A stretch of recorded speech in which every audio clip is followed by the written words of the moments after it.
Bueno, como ustedes saben, estamos viendo una serie que, ¿recuerdan cuál era el nombre? Su gran amor.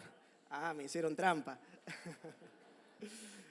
Bueno, en estos últimos domingos hemos estado viendo distintas facetas del amor de Dios y que el amor es uno solo, pero lo podemos ver de distintos ángulos. ¿Han visto a través de algún prisma alguna vez? Vieron que es una misma pieza, pero depende del lado que lo miremos, podemos observar distintas características, ¿sí? Y el amor de Dios es así también. Tenemos muchas facetas y en estos días, en estos domingos, hemos ido descubriendo varias de ellas, ¿sí? Que es un amor que se sacrifica, que es un amor que permanece, pase lo que pase, es un amor que toma la iniciativa. Y en esta mañana vamos a ver un amor que transforma, ¿sí? Les voy a pedir si podemos poner una imagen para que podamos empezar. No sé si se ve bien o hace falta que apaguemos la luz. ¿Se ve bien? Perfecto. Bueno, ¿alguien me puede decir qué vemos en esa imagen? Un desierto. Perfecto. Y yo les pregunto, ¿quién me puede decir qué características tiene un desierto? Arena, seco, mucho calor, no hay nadie, desolado, viento. ¿Algo más? Temperaturas extremas, ¿sí? De día mucho calor, de noche mucho frío, poca vida, ¿sí? Por eso está desolado. Y saben que más de 50 millones de kilómetros cuadrados en nuestro planeta Tierra son desiertos, ¿sí? De los cuales hay desiertos fríos y desiertos cálidos. Generalmente, cuando decimos desierto, nosotros asociamos a esto, ¿sí? Al sol y la arena. Pero también en la Antártida, por ejemplo, es un desierto porque no hay mucha vida, tiene las mismas características, pero en frío. Y saben que hay un tercio de la superficie terrestre, de todo lo que es tierra en nuestro planeta, que es desierto, ¿sí? Tiene estas características.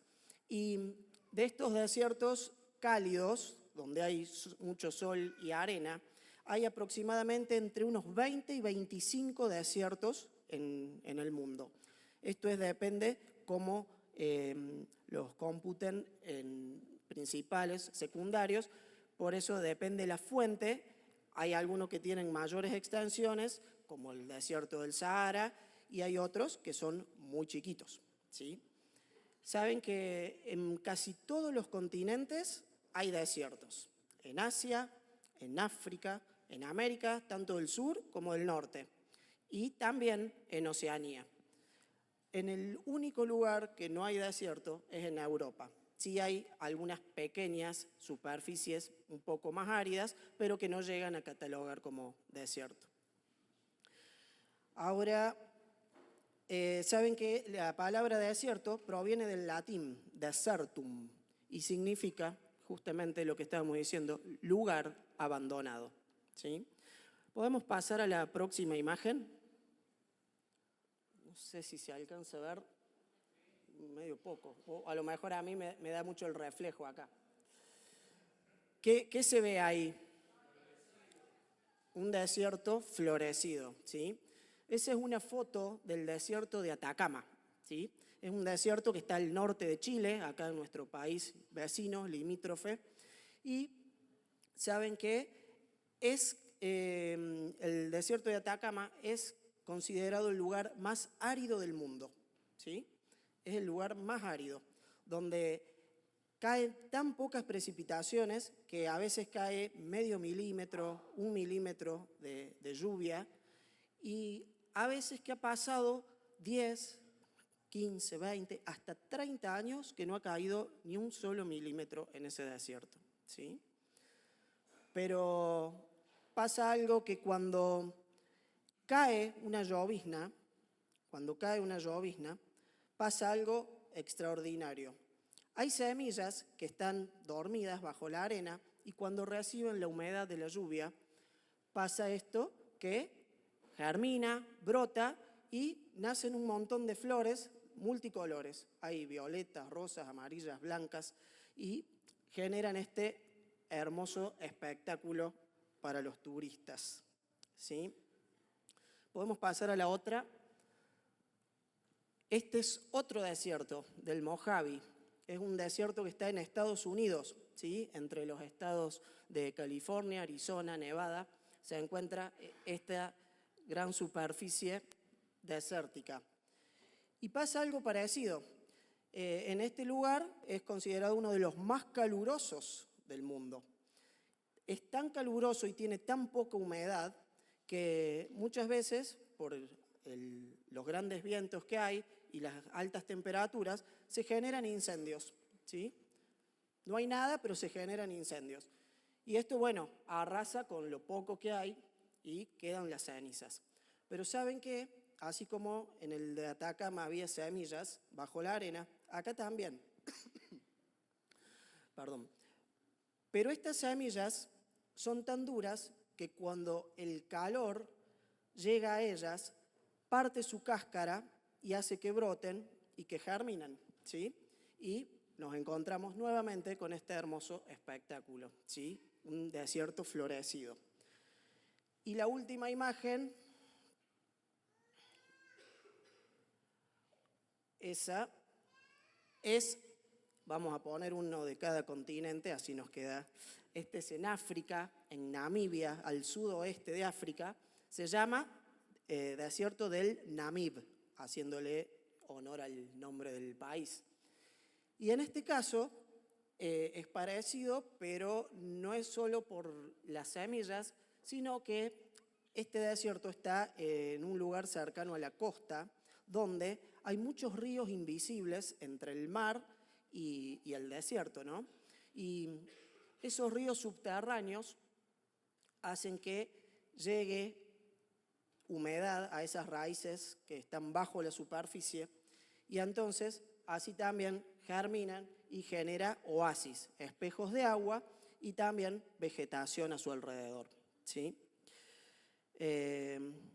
Algo curioso con el ejemplo de estos desiertos es que a pesar de sus características áridas, desolados y que no tienen mucha vida, cuando hay un evento o una acción externa, como puede ser una llovizna, como puede ser el calor del fuego o un río subterráneo, algo que es ajeno a ello, cómo son transformados, ¿sí?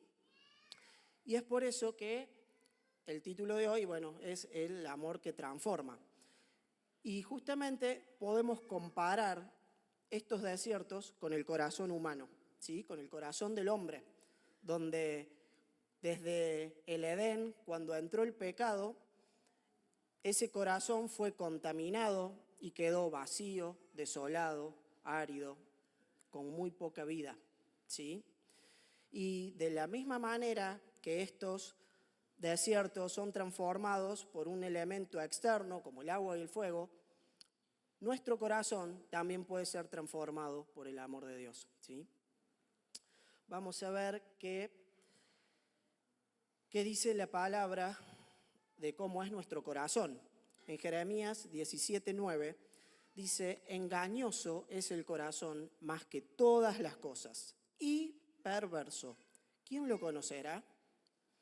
Está bueno cuando ves las películas, las novelas y te dicen, seguí tu corazón. ¿Qué es lo que querés hacer? Seguí tu corazón. ¿A dónde terminamos si seguimos ese consejo? Mal, ¿no es cierto? ¿Por qué? Porque dos cosas dice, que es engañoso y perverso, más que todas las cosas.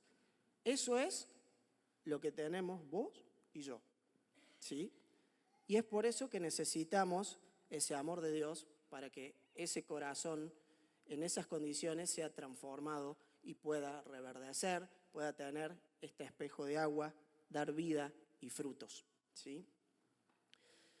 Generalmente el desierto, cuando hablamos de espiritualmente, ¿en qué pensamos cuando han escuchado esa expresión? Estoy pasando por un desierto espiritual. ¿Han escuchado eso? ¿A qué les hace eco? ¿Qué significa? Soledad, prueba, ¿sí? ¿Qué cosa? Problemas, luchas, exactamente. Creo que nadie cuando le hablan de un desierto espiritual se imagina de algo bueno o de algo lindo. Todos estamos esperando nuestro desierto, ¿no es cierto? No. Pero cuando nosotros investigamos un poco en la Biblia, vamos a ver que el desierto no es tan malo como parece. Primero, porque puede ser un lugar de prueba, sí, pero también de dependencia de Dios. Porque podemos recordar el ejemplo del pueblo de Israel. Siempre hablamos de que cuánto nos identificamos con el pueblo, ¿no?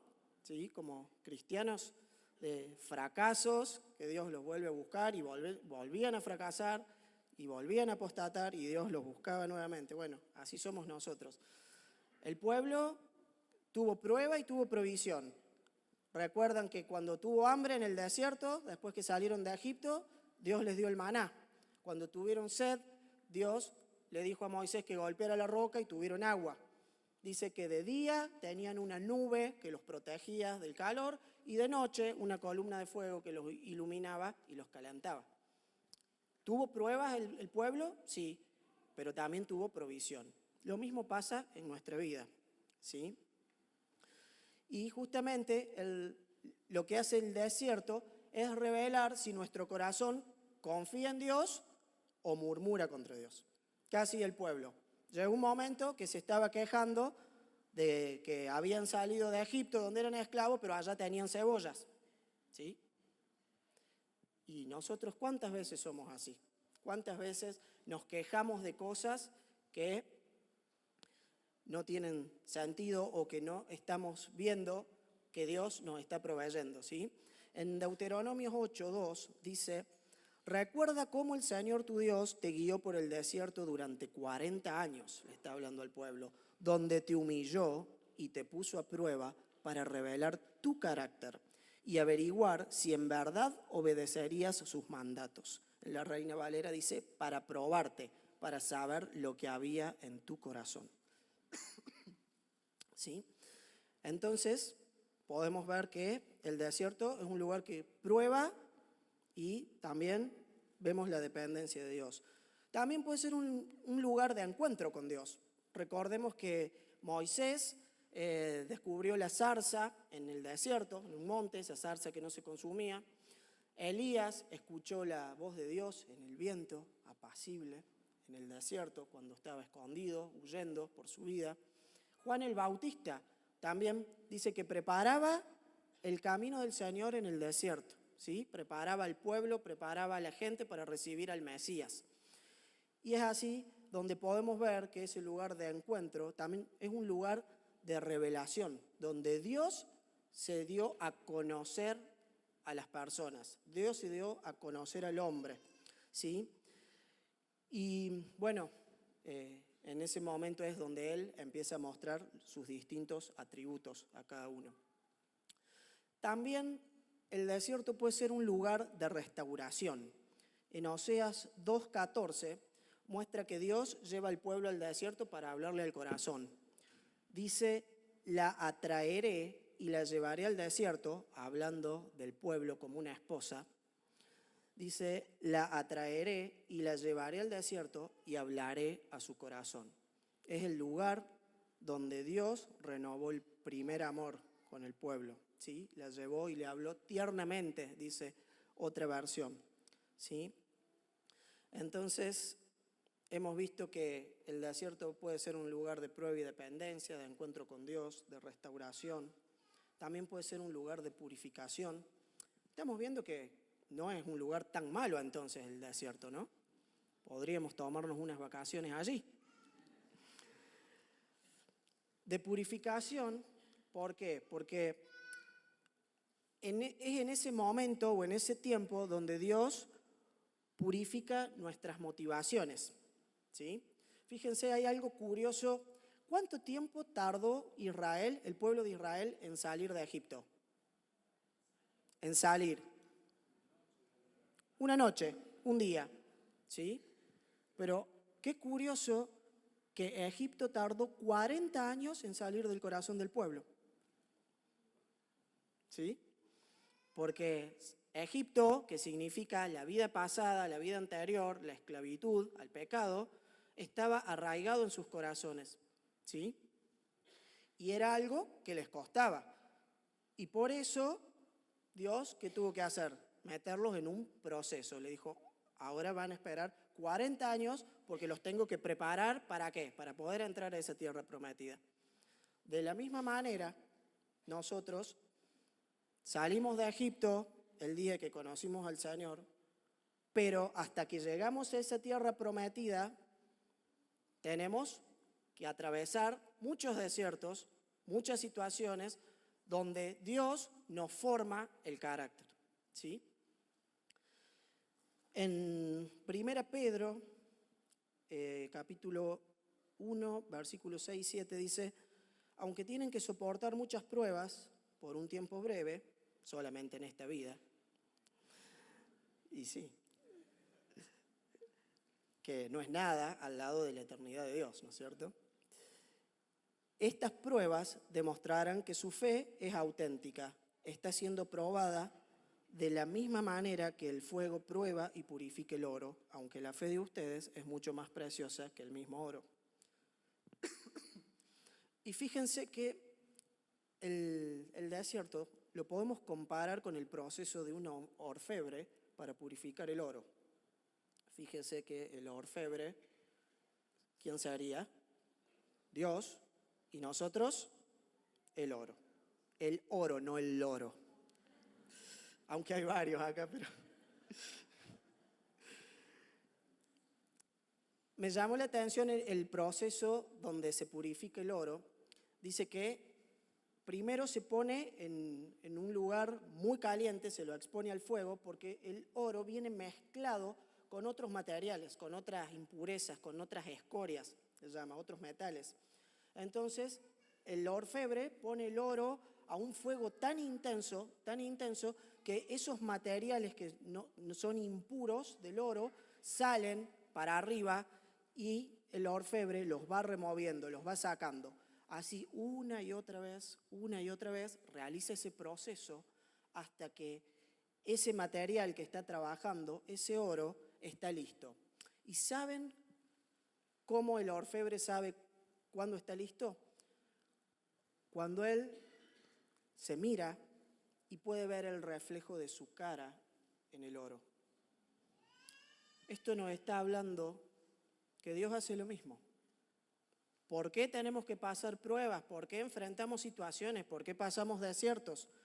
Porque nos está refinando con estas pruebas, con estos procesos. ¿Para qué?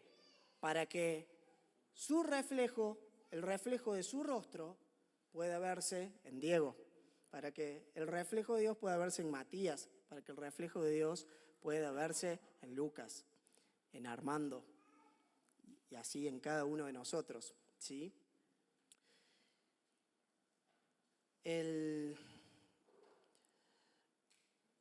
Esto hay algo que muchas veces nos confundimos y tenemos que entender. El orfebre no lo pone al oro en el fuego por enojo, ¿sí? Lo hace por amor, porque él está viendo el resultado final de lo que puede obtener, por más de que está viendo algo que hoy tiene impurezas, ¿sí? Entonces, el fuego del orfebre no destruye el oro, sino que lo purifica, ¿sí? Para reflejar mejor su gloria. Entonces, es por eso que el amor de Dios permite estos procesos, y no una sola vez, por eso es un proceso, no es una acción aislada, sino que es un proceso. Así que si alguno pensó que iba a tener un solo desierto en su vida, lamento desilusionarlo. El fuego de la prueba es la expresión del amor que quiere ver su reflejo en nosotros, ¿sí? Y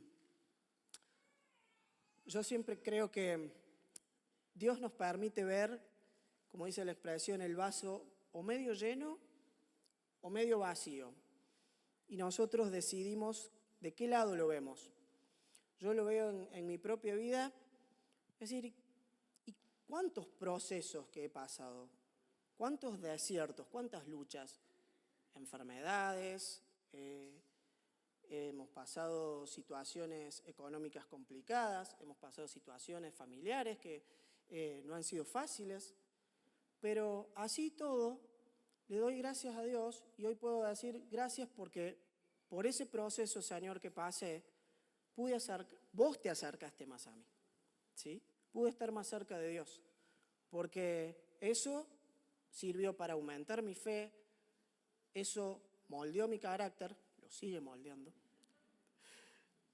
Los que me conocen lo saben. Y todas esas cosas nos ayudan a ver la provisión de Dios, nos ayudan a ver muchos de sus atributos que se nos van revelando, ¿sí? Que de otra manera todo eso no saldría. Justamente ese es el fuego, lo que saca para afuera, lo que saca para arriba, ¿sí? Entonces, volviendo al tema, y por ahí en el que me quiero centrar un poquito, que es el título de este mensaje, el desierto es un lugar de transformación, ¿sí? ¿Qué significa ser transformado por Dios? De acuerdo a la Biblia, el ser transformados implica un cambio de forma, implica un cambio de esencia, que es total, un cambio en la naturaleza interior, no solo de una apariencia, ¿sí? Y hay una frase que dice, la transformación de Dios es el proceso por el cual la gracia de Dios, impulsada por su amor, nos conforma a la imagen de Cristo, ¿sí? La gracia impulsada por el amor de Dios nos lleva a ser transformados como Cristo. ¿Para qué? Para que podamos alcanzar la plenitud en Él, ¿sí?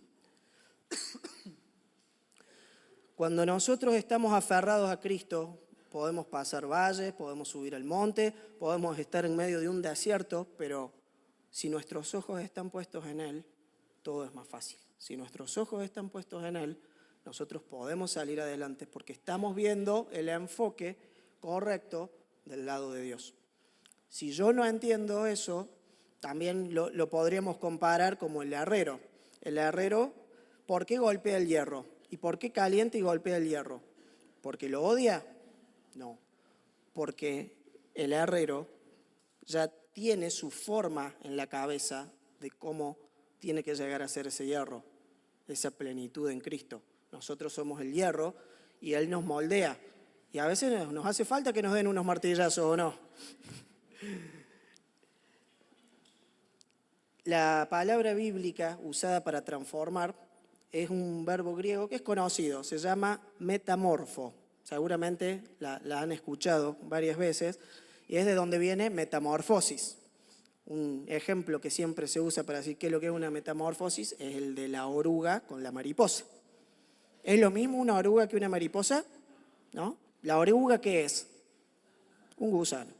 Decirle al que está a tu lado, sos un gusano.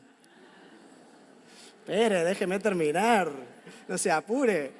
Sos un gusano, pero el Señor te quiere transformar en una mariposa. Es así.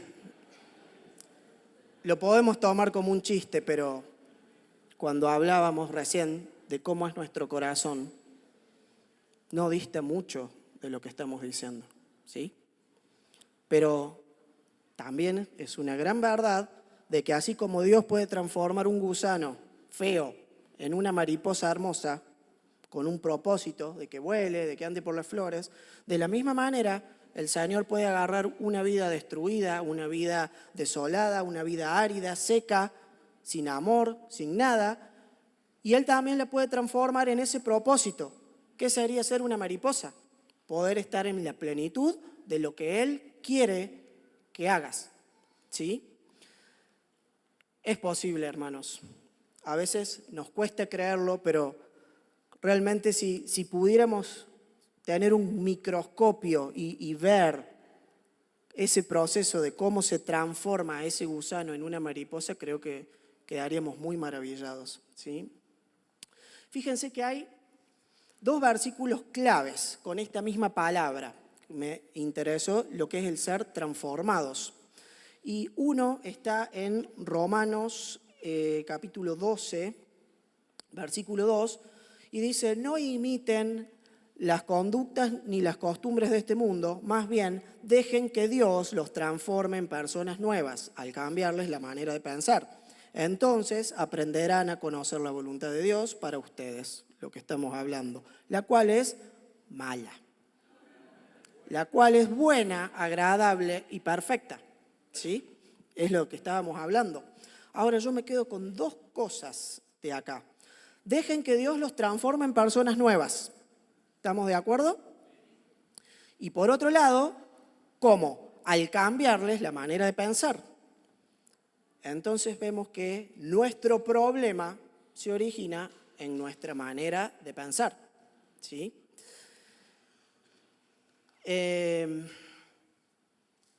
Así como hablábamos del prisma al principio del amor, justamente vamos a leer este versículo y otro más, que nos habla de procesos similares que son complementarios.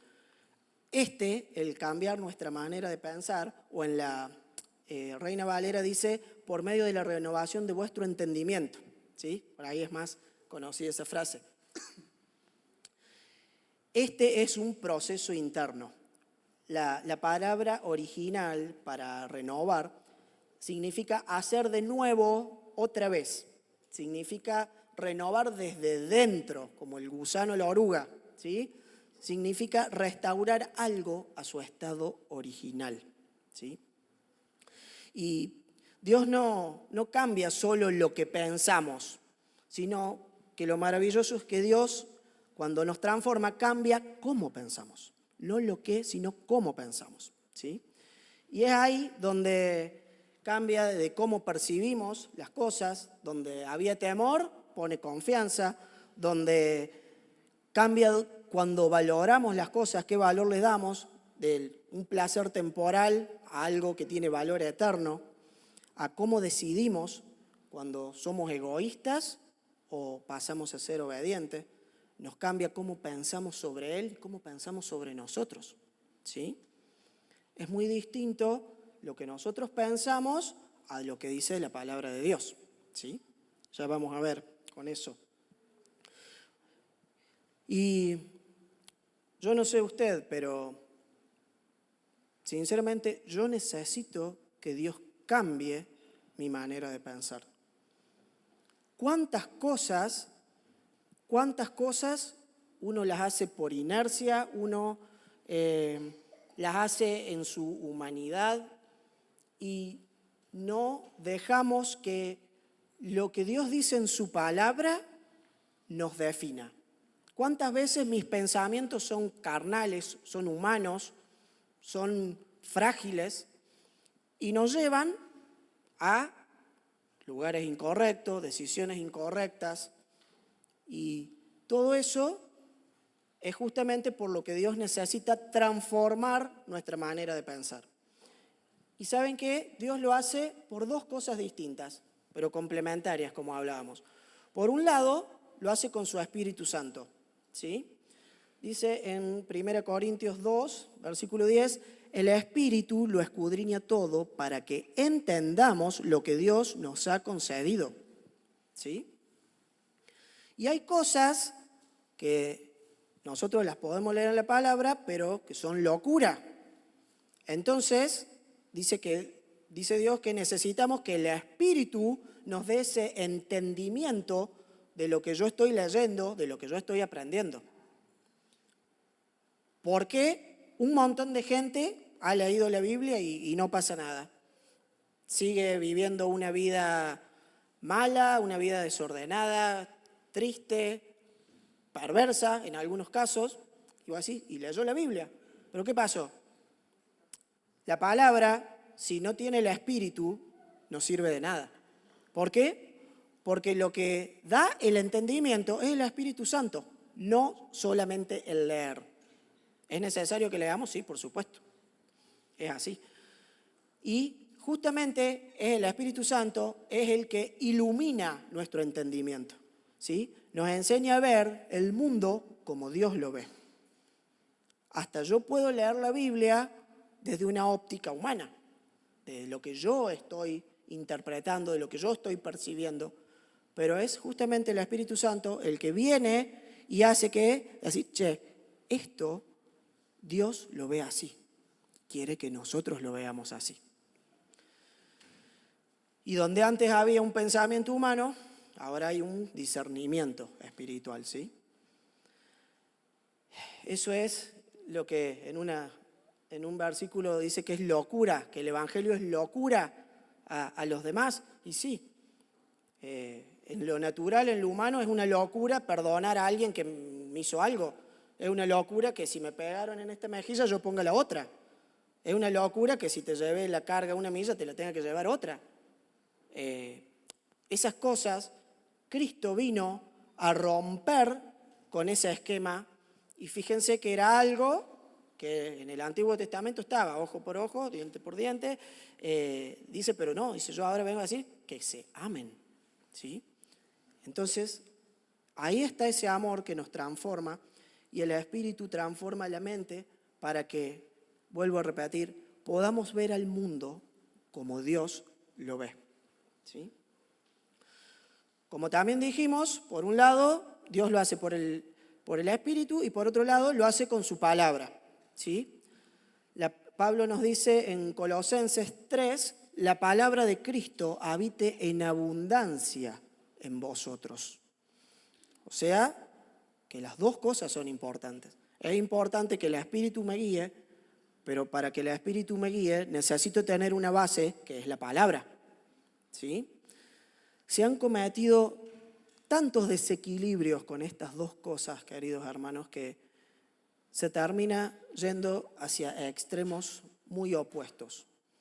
Muchas veces terminamos con iglesias, con personas, que es todo Biblia, pero hay cero espíritu, y si no hay un entendimiento, es letra muerta, y si no hay amor, no está bien, porque estamos aplicando la palabra en algo humano. Por otro lado, ¿cuántas veces se ha hablado de cosas que según se decía era del espíritu y hasta contradicen lo que dice la palabra de Dios? ¿Sí? Entonces eso es un equilibrio que necesitamos tener. Necesitamos conocer la palabra para que el Espíritu nos revele, nos muestre, nos ilumine y nos abra el entendimiento para que esa palabra pueda brotar en nuestro corazón, ¿sí?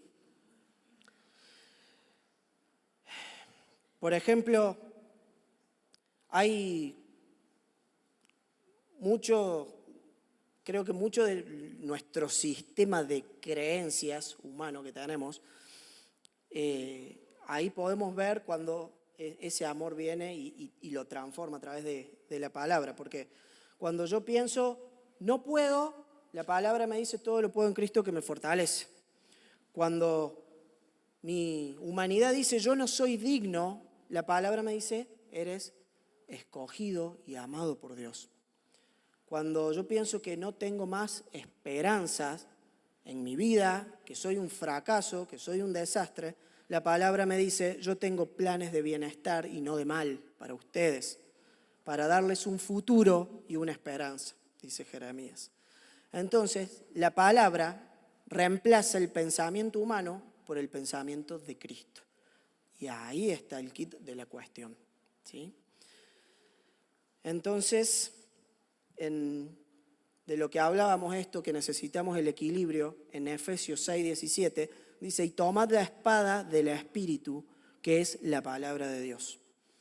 Y vuelvo a recalcar esto, necesitamos que el Espíritu Santo empuñe la palabra que hay en mi vida para que actúe. ¿Sí?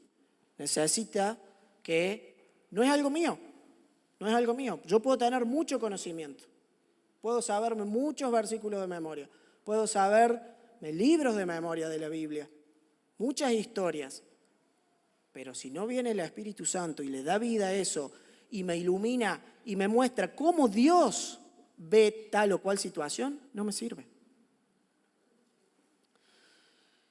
Entonces el resultado final de esto es precisamente que nosotros podamos pensar como Cristo. En 1 Corintios 2 dice, nosotros tenemos la mente de Cristo. Eso ya fue puesto el día que el Espíritu Santo entró en tu corazón, eso ya está. Ahora tiene que ser desarrollado. ¿Sí?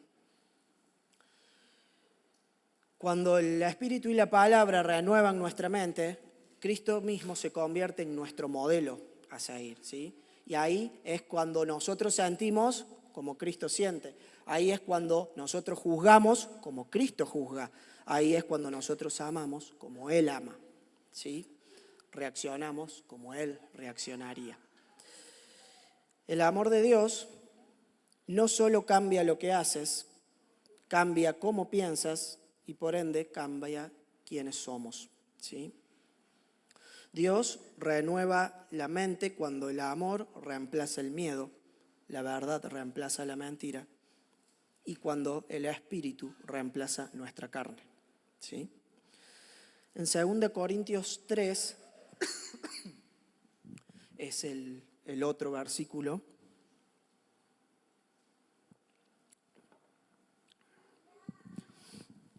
Dice, así que todos nosotros a quienes nos ha sido quitado el velo podemos ver y reflejar la gloria del Señor.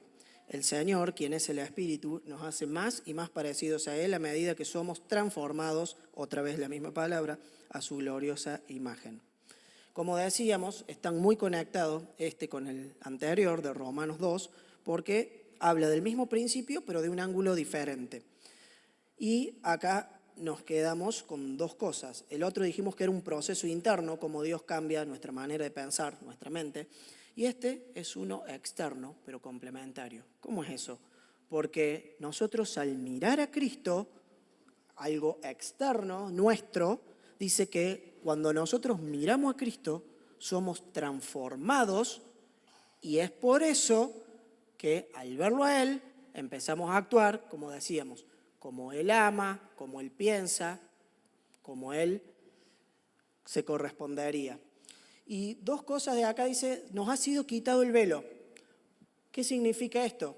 Pablo estaba hablando, ese velo se refería, lo asocia al antiguo pacto, donde el pueblo no podía ver cara a cara la gloria de Dios. Recuerdan que cuando Moisés iba y estaba en la presencia de Dios, venía y se tenía que poner un velo porque su cara brillaba, y el pueblo no lo podía ver a eso. Bueno, cuando Cristo muere, eso cambia, nosotros tenemos al Espíritu Santo dentro nuestro y hay algo que me llamó mucho la atención. Para que ese velo sea quitado, es la misma palabra de lo que significa Apocalipsis. Otra vez con el Apocalipsis van a decir. Pero ¿sabe que sí? Porque mal asociada a la palabra Apocalipsis, siempre se lo identifica como algo final o como algo catastrófico.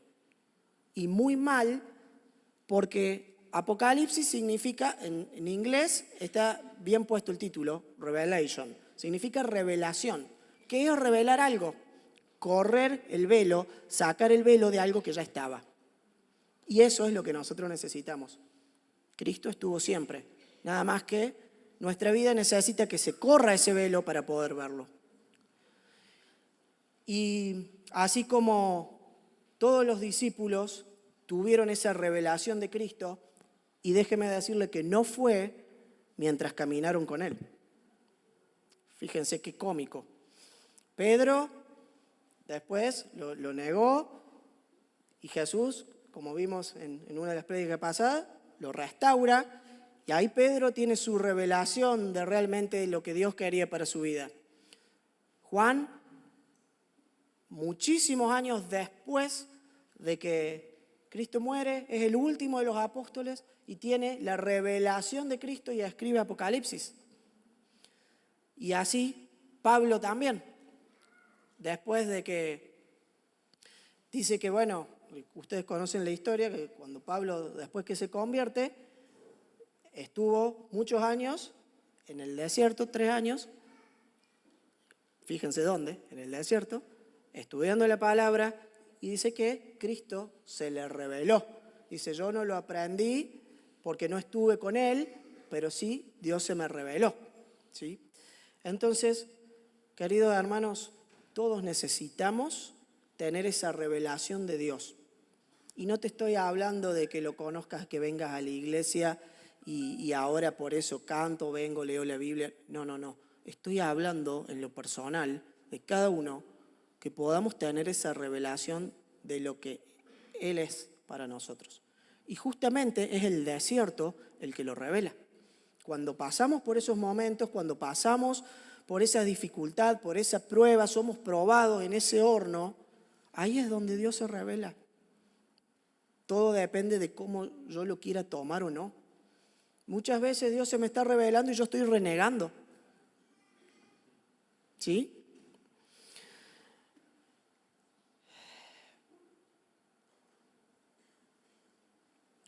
Por otro lado, dice, podemos ver y reflejar la gloria del Señor.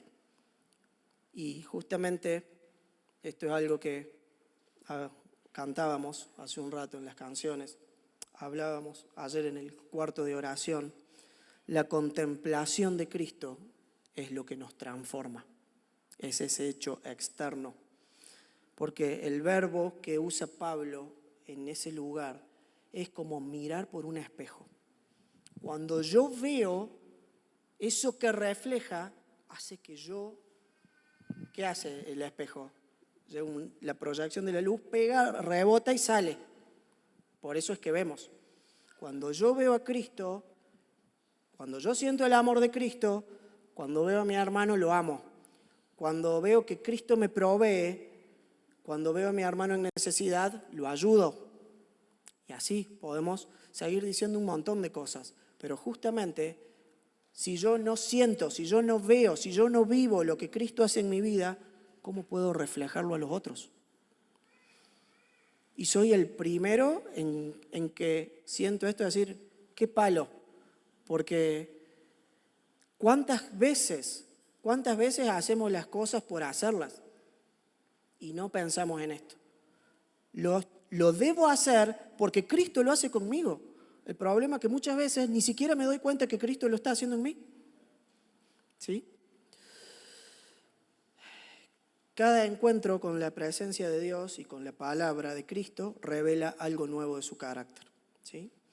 Y esto es algo que también pensaba y hacía una autocrítica.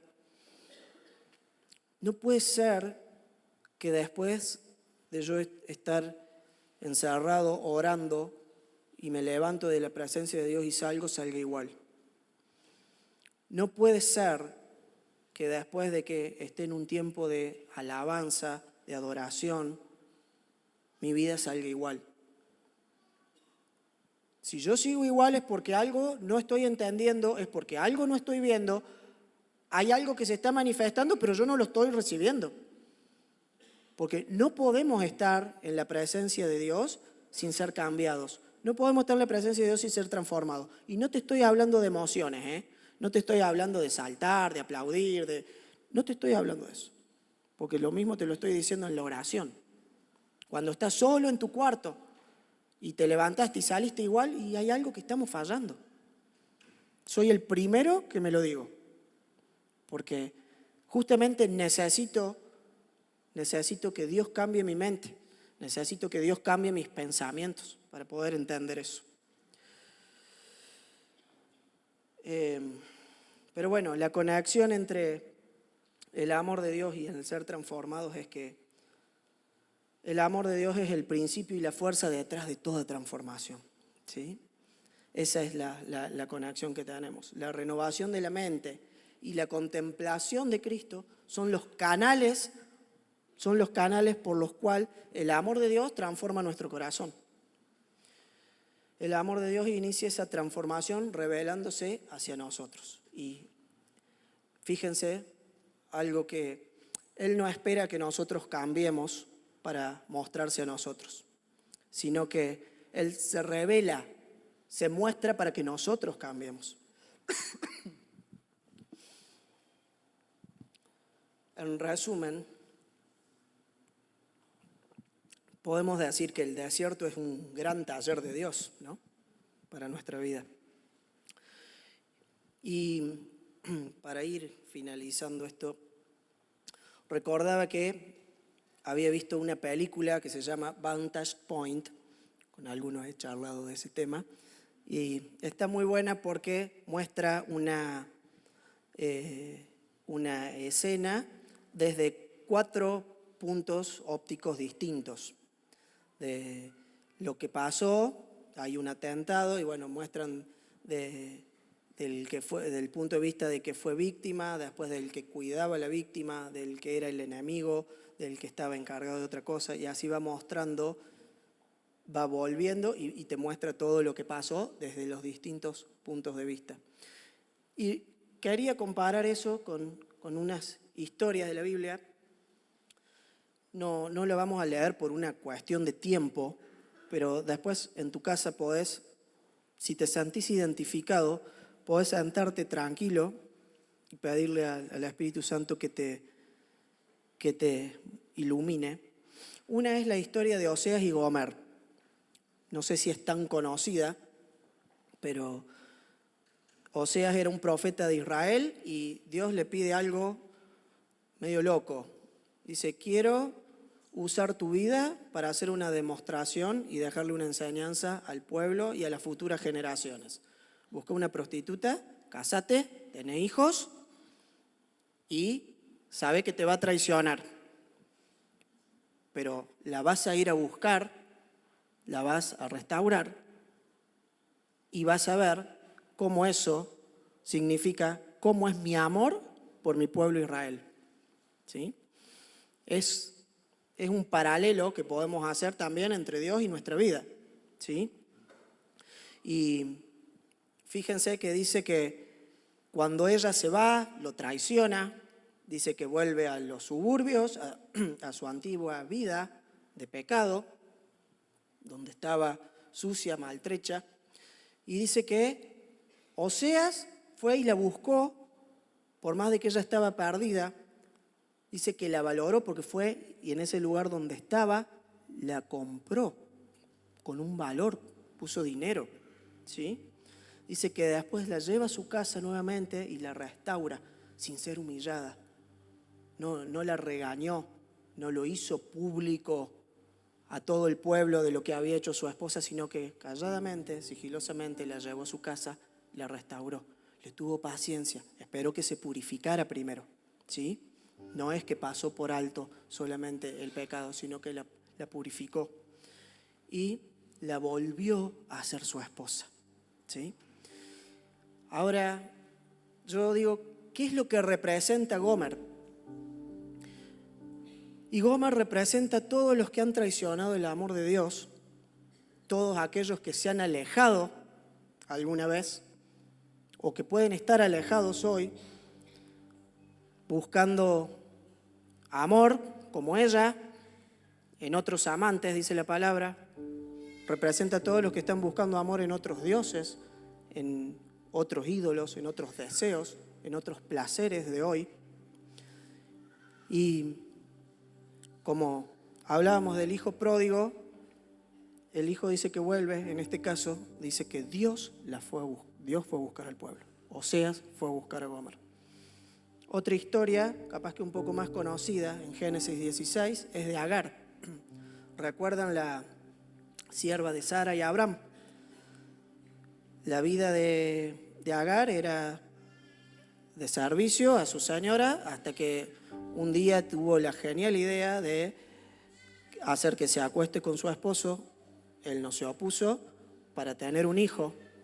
Y cuando ella queda embarazada, cuando ella concibe, Sara la empieza a tratar con desprecio, la empieza a maltratar, donde ella no da más, agarró, ¿qué hizo?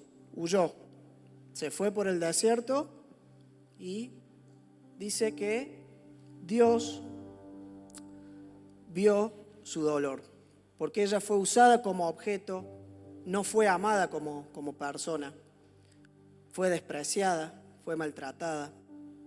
Y cuando huye, dice que iba por el desierto de Shur. Ese desierto está en los límites de lo que es Canaán con Egipto. Era la última frontera antes de llegar a Egipto.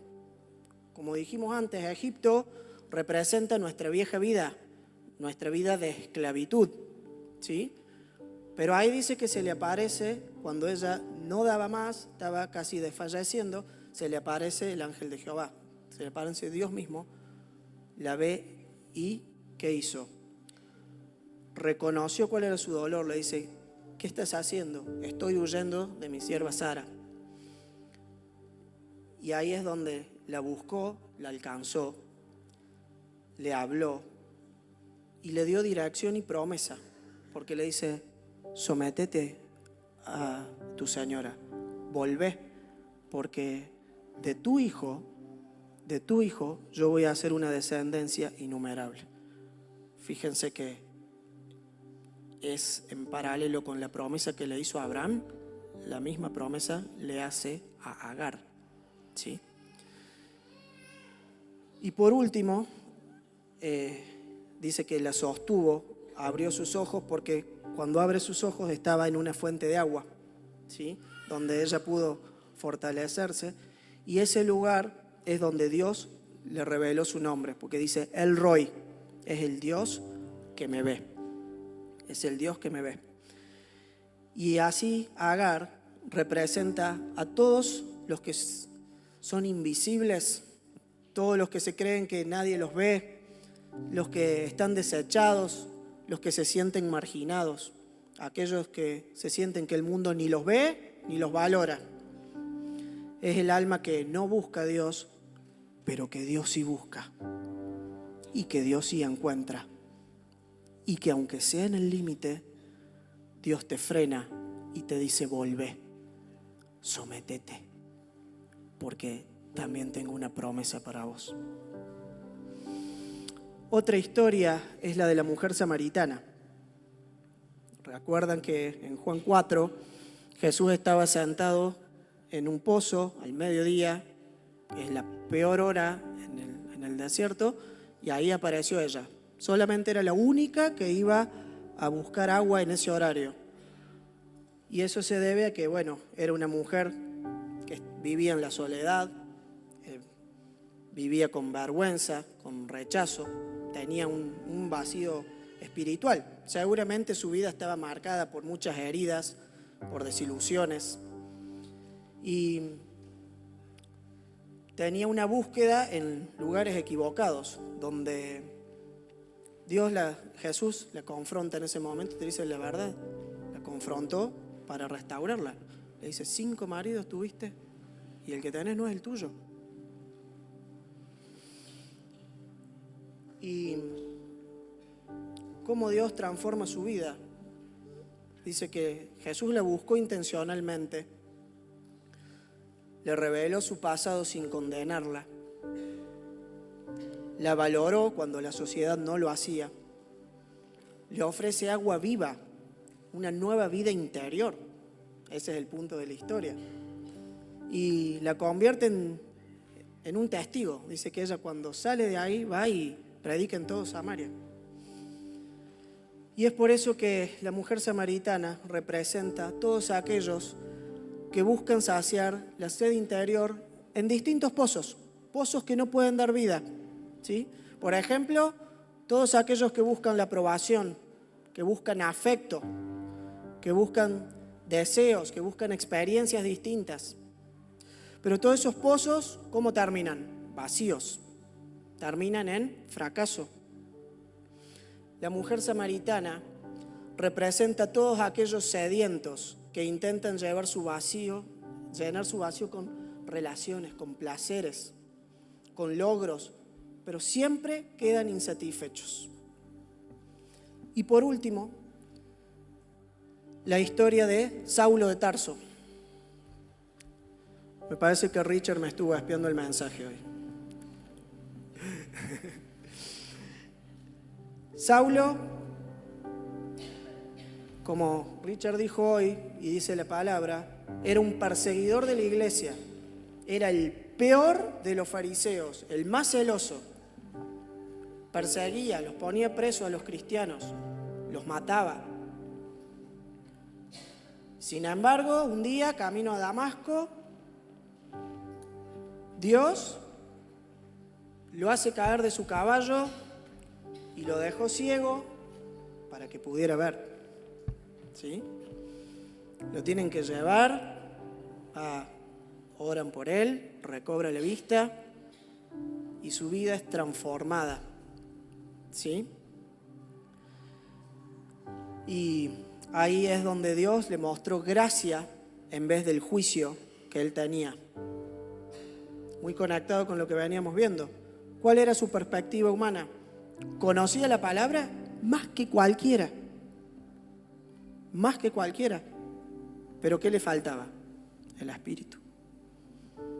Entonces ahí podemos ver que con la Biblia solamente, sin el Espíritu, podemos hacer desastre. Solamente con la palabra, si no está dirigida, si no está desde el punto de vista que Dios lo ve, podemos dar muerte a muchos hermanos. Dice que Dios lo escogió y le dio un propósito. ¿Y qué propósito? Ser el apóstol de los gentiles. Casi que podríamos decir que es el más conocido de todos los apóstoles, Pablo. Y lo llenó del Espíritu Santo para poder vivir y llevar a cabo una nueva misión. En vez de perseguir, formar iglesias. Y es así que Saulo representa a todos los corazones que son autosuficientes, todos los corazones que tenemos religiosidad adentro.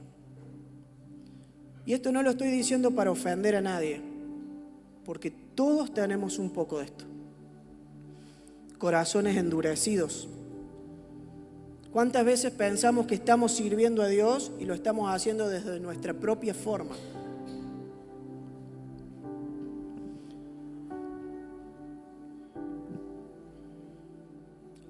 Es por eso que Dios usa los desiertos para formar nuestro carácter. El desierto no es solo nuestro fin, sino es nuestro proceso. El desierto sirve para que aprendamos a oír la voz de Dios. En el desierto es donde somos formados. Y fíjense que, volviendo a la introducción, habíamos dicho que esos elementos externos que producían la transformación eran el agua y el fuego. Son dos elementos que representan la misma obra. Porque tanto en los desiertos naturales como en los desiertos espirituales, la vida brota por esos dos elementos, por la vida y el fuego. Porque son ambos manifestaciones del Espíritu y del amor de Dios. ¿Sí?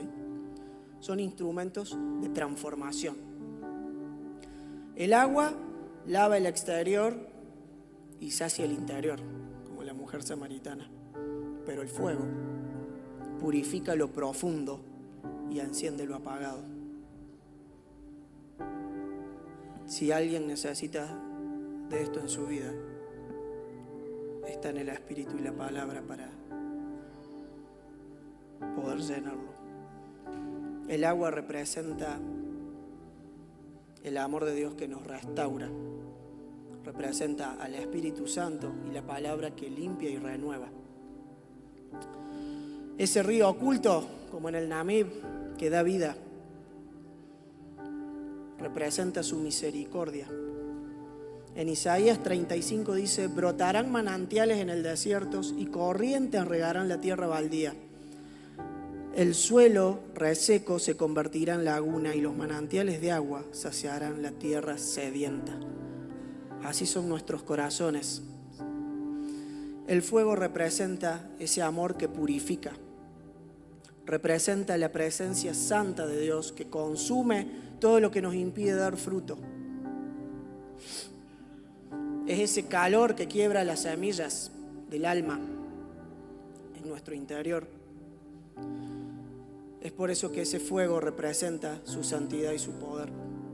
Recuerdan Isaías, dice, voló hacia mí uno de los serafines teniendo en su mano un carbón encendido, tomado del altar con unas tenazas, y tocando con él sobre mi boca dijo, he aquí, esto tocó tus labios y es quitada tu culpa. El fuego no es para destruir, sino es para purificar. Y tanto el agua como el fuego, los dos nos conducen al mismo fin, un corazón limpio, un corazón encendido y lleno de fruto. ¿Sí? Te invito a que te pongas de pie en esta mañana.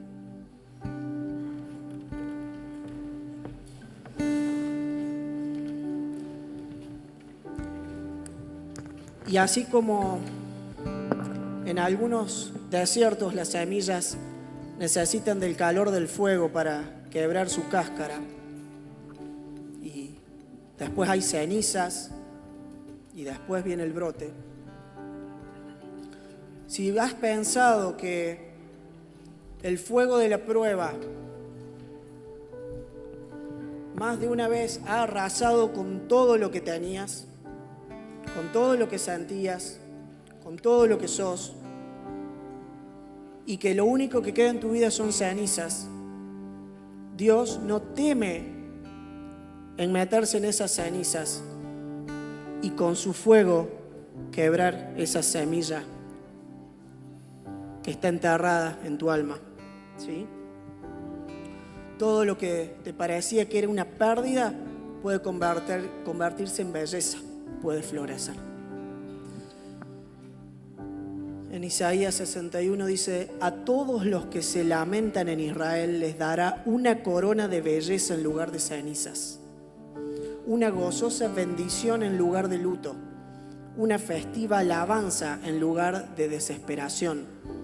Ellos en su justicia serán como grandes robles que el Señor ha plantado para su propia gloria. ¿Cuántas semillas el Señor tiene que quebrar con su fuego en nuestros corazones? Autosuficiencia, orgullo, corazones endurecidos, resentimiento.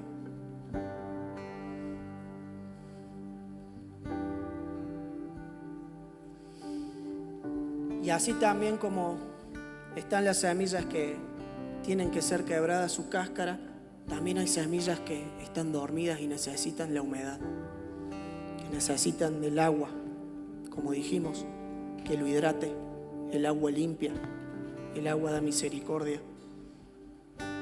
Así es nuestro corazón, árido, sin fruto, endurecido por la sequía, por el pecado. Pero basta una lluvia de gracia para que toque esas raíces y todo cambie. Esas semillas siempre han estado ahí, pero el Señor quiere llegar a ellas en esta mañana. Porque el amor de Dios despierta lo que estaba dormido. ¿Cuántos dones hay dormidos en tu vida? ¿Cuántas virtudes? ¿Cuántos llamados que están dormidos? Y en esta mañana el Señor quiere venir con su agua, quiere venir con su espíritu para que todas esas cosas cumplan su propósito. Si Dios te lo dio, no es para que esté dormido, es para que edifiques a otro. Y el Señor quiere despertar lo que ha puesto en cada uno de nosotros. Eso es lo que hace la metamorfosis, ¿sí? Donde había frialdad en nuestro corazón, pone amor. Donde había indiferencia, pone compromiso, pone compasión, pone misericordia. Donde había tristeza, pone gozo. Donde hay desánimo, pone esperanza. Donde hay ansiedad, pone paz. El agua del Espíritu no quema, sino que refresca, limpia, ablanda, da vida a todo lo que estaba seco. El que cree en mí, de su interior correrán ríos de agua viva, dice en Juan.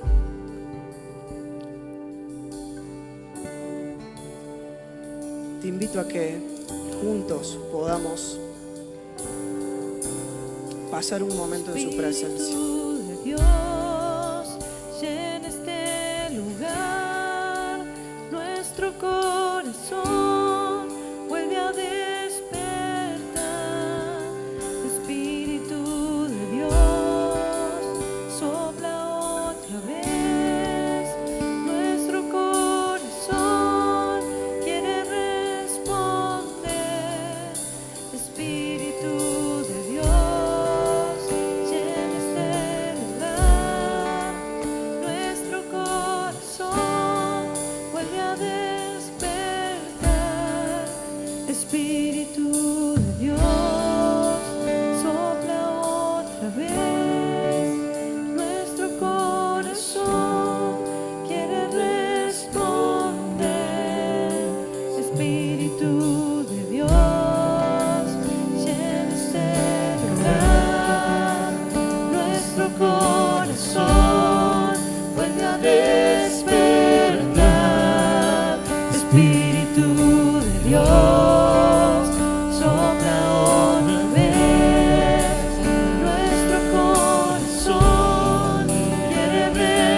sopla otra vez, nuestro corazón quiere responder. Espíritu de Dios, llena este lugar, nuestro corazón vuelve a despertar. Espíritu de Dios, sopla otra vez, nuestro corazón quiere responder. No sé si en esta mañana te sentís como Gomer, que estás hundido en el pecado, que estás todo sucio, que te has alejado, que te fuiste lejos de su amor.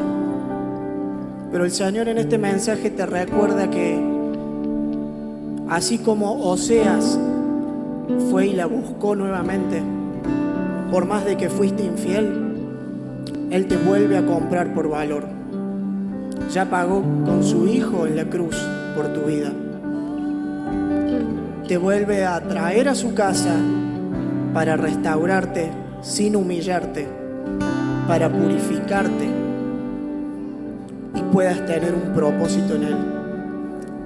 Te vuelve a insertar en el pacto, siendo parte de su esposa otra vez. Quizás te encontrás huyendo como Agar, porque te maltrataron, porque te usaron. Pero déjame decirte que Dios te frena en el desierto de Shur, te frena en el límite, te está esperando porque es en el lugar que Dios te ve. El Roy es en ese lugar donde te dice volvé, donde te da dirección. Quiero cumplir todas las promesas que te he dado en Cristo. A lo mejor te sentís vacío como la mujer samaritana y estás buscando placeres, estás buscando nuevos amores, estás buscando distintas cosas con que llenar tu vida. Pero todos esos pozos resultan ser vacíos y no te sacian. Es por eso que necesitas esa agua de vida eterna, donde es Cristo, viene, limpia, purifica y sacia tu interior. O quizás te sentís como Saulo, que tu corazón ya está tan endurecido que decís no hay caso conmigo. Quisiera hacer otra cosa, quisiera servir a Dios, pero siempre sale a tu forma. Pero deja que Dios te tumbe del caballo. Deja que te deje ciego para que puedas ver. Deja que Él pueda restaurar tu vida en esta mañana. Con el agua y con el fuego, para limpiar y para purificar. Es el momento donde Dios quiere transformar tu vida por amor.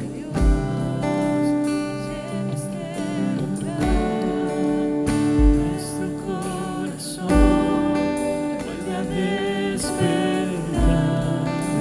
Espíritu de Dios, sopla otra vez.